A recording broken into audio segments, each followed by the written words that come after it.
New release 2025 CL250 Scrambler concept from Honda.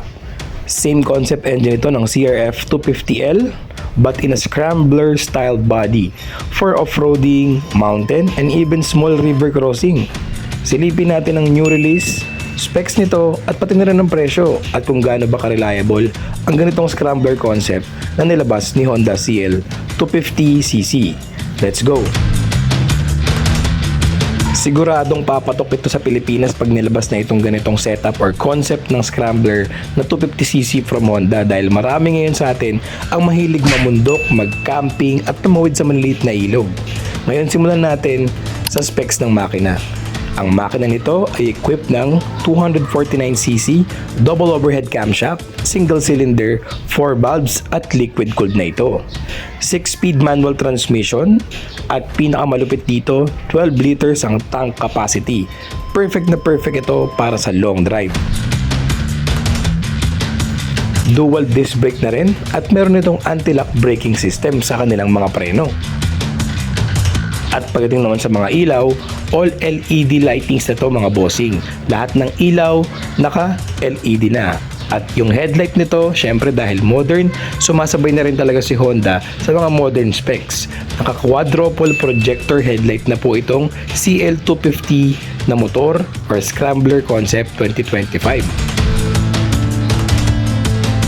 Pagdating naman sa mga gulong, rear and front tire size nito. Ang front tire size niya is 110/80 R19 at sa likuran naman na gulong 150/80 R17. So talagang pang-adventure ang setup ng mga gulong na meron pang dual sport tire rubber. So yun ang kanyang gulong. Sport tire or dual sport tire talaga pang bundok, pang kalsada o pang tawid sa mga maliliit na ilog. Dimension naman tayo mga bossing. Dimension niya, pasok na pasok sa adventure talaga. Overall length, width, and height, 2,175mm by 830mm by 1,135mm ang kanyang length, width, at height. Pagdating naman sa seat height, meron siyang 790mm. Sa wheelbase niya, meron tayong 1,485mm, talagang medyo mataas. Vehicle weight niya, ito, sakto lang naman yung bigat niya, 172 kg. Suspension naman tayo mga bossing. Meron itong 41mm diameter fork heavy-duty adventure suspension sa harapan niya and equipped with shock boot para rin cover sa dust and dirt protection, diba? So syempre dahil nga adventure bike ito, meron itong shock boot sa harapan na suspension at 41mm diameter yun. Then, dual rear shock absorber nito at adjustable ang rebound. So, sa likuran niyang suspension, dual rear shock na po and adjustable yung rebound and height. Yan. So, syempre, dahil nga medyo modern na po itong scrambler type na to, hindi katulad ng mga nilabas ni Honda na 1980s na CL250 or 1960s. Dahil meron rin pong CL250 nung time na yon. So, ngayon, ito yung mga buttons niya. Meron itong kill switch, of course. Meron na siyang hazard. Electric starter na rin po ito. May passing light na rin po ito. Meron na siyang horn, digital modern round panel. Ito po yung kanyang digital panel na bilog. And then, nakalagay doon sa kanyang digital modern round panel is meron itong fuel indicator, ABS indicator, nandun yung gear indicator, at saka yung, syempre, yung speedometer natin. So kitang-kita nyo naman yung CL250 Scrambler concept ng Honda na nilabas nila ngayong taon. Talaga namang for everyday use talaga. For everyday use, mapabundok ka man yan, kalsada man yan, maliit na river crossing, pasok talaga yan sa atin.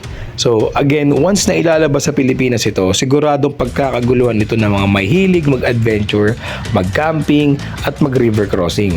Sa laki din ng fuel tank nito, talaga namang malayo ang mararating nito. At dahil scrambler concept na ito, dual sport tayo ang kasama mo sa lahat ng adventure mo.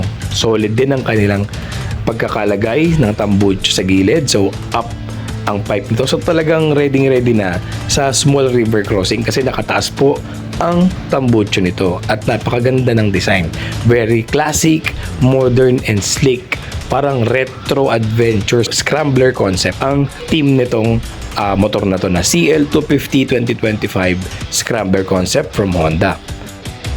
Ngayon may tatlong kulay na available ngayon sa market. Meron tayong puti, which is itong binibidyoan natin. Meron tayong gray at yung orange. So ngayon, magkano ba ang presyo nito? Convert natin ang price nito dahil inilabas to sa Indonesia. Ngayon, magkano ba ang price sa Indonesia if ko-convert sa Philippine Peso?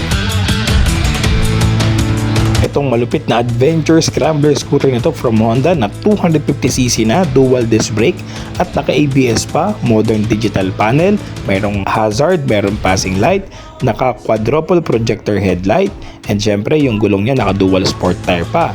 Ang price lang nito kung ko-convert sa Pilipinas ay 222,086 pesos only para sa 250cc na pang-adventure na motor. Pasok na yung presyo na yun para sa ganitong modern na adventure scooter na since 1960s pa na hanggang ngayon meron pang production si Honda at inimprove pa nila at isinabay sa modern years tulad ng dual channel ABS, magandang display panel na digital na din, and of course yung kanilang anti-lock braking system para sa preno. Tapos yung mga gulong na dual sport tire at talaga namang magandang performance na suspension or shock absorber sa harapan at sa likuran na talagang pwedeng pantawid sa river crossing, bundok at kung saan ka man mapadpad sa iyong adventure. For me, pag ito nilabas sa Pilipinas, talaga namang pagkakaguluhan to. Pero sana meron silang variant na at least 150cc or 180cc para naman medyo mababa yung presyo at abot kaya ng ating mga kapwa Pilipino. So once again, this is Bag Nicosa, another motor update for you guys.